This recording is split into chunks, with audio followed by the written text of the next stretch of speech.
ರಾಜ್ಯ ಗುತ್ತಿಗೆದಾರರ ಸಂಘದ ಗೌರವಾಧ್ಯಕ್ಷರನ್ನ ಅಮಾನತು ಆದೇಶವನ್ನು ಹೊರಡಿಸಲಾಗಿದೆ.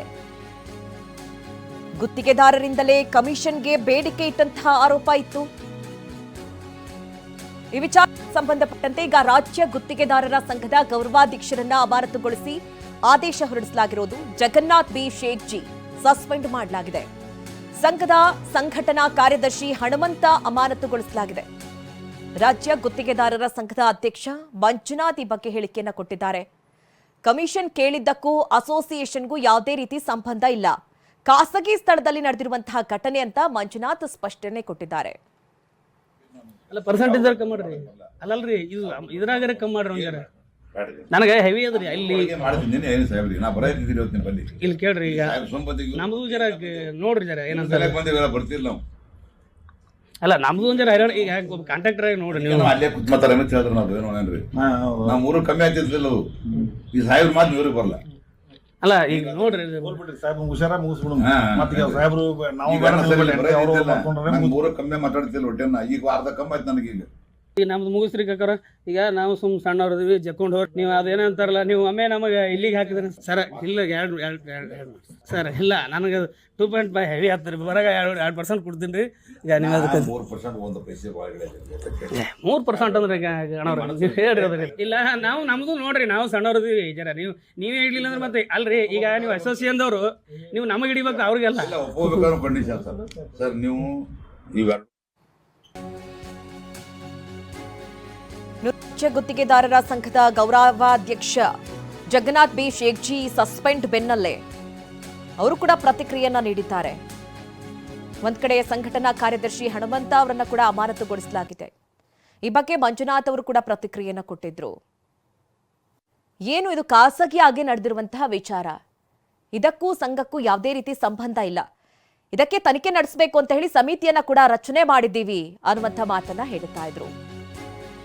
ಇನ್ನು ಅಮಾನತು ಬೆನ್ನಲ್ಲೇ ಜಗನ್ನಾಥ್ ಮೊದಲ ಪ್ರತಿಕ್ರಿಯೆ ಕೊಟ್ಟಿದ್ದಾರೆ. ನಾನು ಕಮಿಷನ್ ಕೇಳಿಲ್ಲ, ನನ್ನ ವಿರುದ್ಧವೇ ಷಡ್ಯಂತ್ರ ನಡೆದಿದೆ.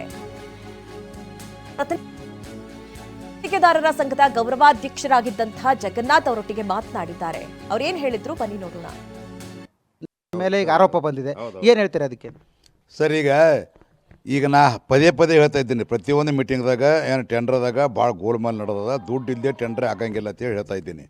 ಈಗ ನನಗೆ ಕಟ್ಟಿ ಹಾಕ್ಬೇಕತ್ತೆ ಎಲ್ಲ ಪ್ಲ್ಯಾನ್ ಮಾಡಿ ಏನ್ರಿ, ಇದು ಯಾವನೋ ಒಬ್ಬ ಗುತ್ತಿಗೆದಾರಗೆ ಹಚ್ಚಿ ಮಾತಾಡಿಸಿ ಅವೇನಂತಾನ ಕಮ್ಮಿ ಮಾಡಿಸಿ ಅಂತಾನೆ. ಮಾತಾಡ್ದವ್ರು ಯಾರು, ಬೇಡದವ ಯಾರು, ಇದು ಮಾಡ್ದವ್ರು ಯಾರು ಗೊತ್ತಿಲ್ಲ. ಆದರೆ ಚೀಫ್ ಇಂಜಿನಿಯರ್ ಮಾತು ನೋಡ್ರಿ, 2% ಮಾಡಿರಿ 2% ಮಾಡಿರಿ ಅಂತೇಳಿ. ಇಲ್ಲ ಚೀಫ್ ಇಂಜಿನಿಯರ್ ಆಫೀಸ್ದಾಗ ಓಪನ್ ಇರೋದು 2% ಮಾಡಿರ್ತೇಳಿ. ಯಾರಿಗೆ ಹೇಳ್ತಾರೆ 2% ಮಾಡಿರ್ತೇಳಿ? ನಾನು ನೋಡಪ್ಪ ನೀ ಏನು ಮಾತಾಡಿದೀವ ಅವ್ರು ಯಾರಿಗೆ ಅಂತ ಹೇಳಿ ನಾನು ನೀ ಯಾರಿಗೆ ಮಾತಾಡಿದೆವೋ ಯಾರಿಗೆ ಬಿಟ್ಟಿದ್ದು. 3% ನೀವು ಕೇಳಿಲ್ಲ? ನಾ ಕೇಳಿಲ್ಲ, 100% ನಾ ಕೇಳಿರಿ. ನಾ ಟೆಂಡ್ರ್ ಹಾಕಿಲ್ಲ ಅದ್ರಾಗ. ನಾ ಟೆಂಡರ್ ಹಾಕಲಿ ಕೇಳಿ ಯಾರಿಗೆ ರೀ? ಒಬ್ರಿಗೆ ರೀ, ಒಬ್ಬ ಕಾಂಟ್ರಾಕ್ಟ್ರಿಗೆ ನೀವು ಟೆಂಡರ್ ವಿಡ್ರಾ ಮಾಡ್ಕೋತ ಹೇಳಿನೇನ್ರಿ? ಸಾಧ್ಯ ಇಲ್ಲ.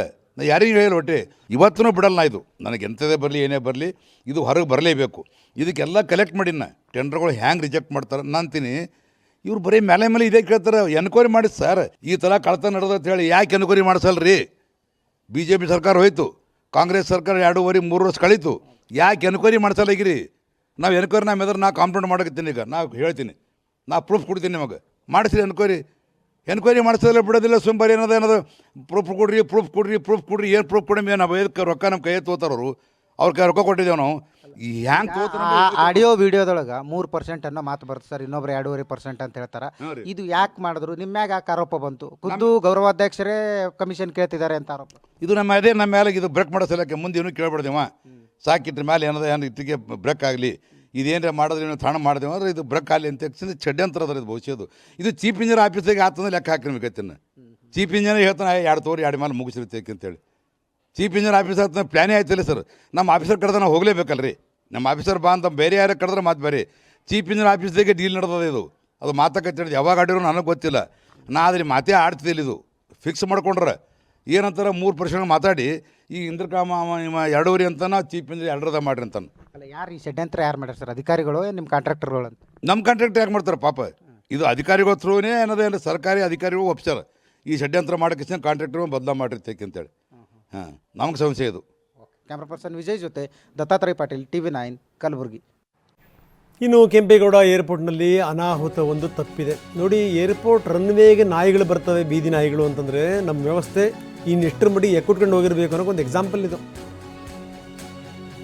2 ನಾಯಿಗಳು ಓಡಾಡ್ತಿದ್ವು.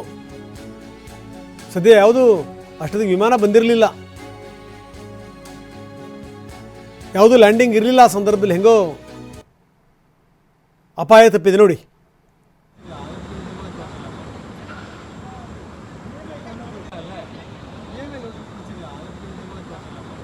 ಹೆಂಗಿದೆ ನೋಡಿ ನಮ್ಮ ವ್ಯವಸ್ಥೆ. 2 ನಾಯಿಗಳು ಓಡಾಡ್ತಿದ್ವು.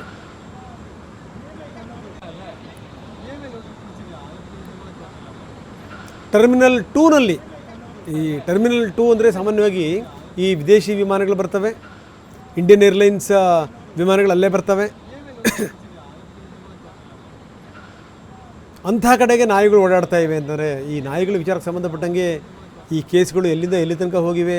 ಸುಪ್ರೀಂ ಕೋರ್ಟಲ್ಲೂ ಕೂಡ, ಸುಪ್ರೀಂ ಕೋರ್ಟ್ ಜಡ್ಜ್ ಕೂಡ ಇದಕ್ಕೆ ಸಂಬಂಧಪಟ್ಟಂತೆ ತೀವ್ರ ಅಸಮಾಧಾನ ವ್ಯಕ್ತಪಡಿಸಿರೋದು, ಅದನ್ನೆಲ್ಲ ನೋಡಿದ್ದೀವಿ. ಎಲ್ಲ ಕಡೆ ಇರುವಂಥ ಬೀದಿ ನಾಯಿಗಳು ಈಗ ಏರ್ಪೋರ್ಟ್ಗೂ ಕೂಡ ಲಗ್ಗೆ ಇಟ್ಟಿದ್ದಾವೆ. ಅಂತೂ ಇಂತೂ 2 ನಾಯಿಗಳನ್ನು ಹಿಡಿದ್ರು ಸಿಬ್ಬಂದಿಯವರು.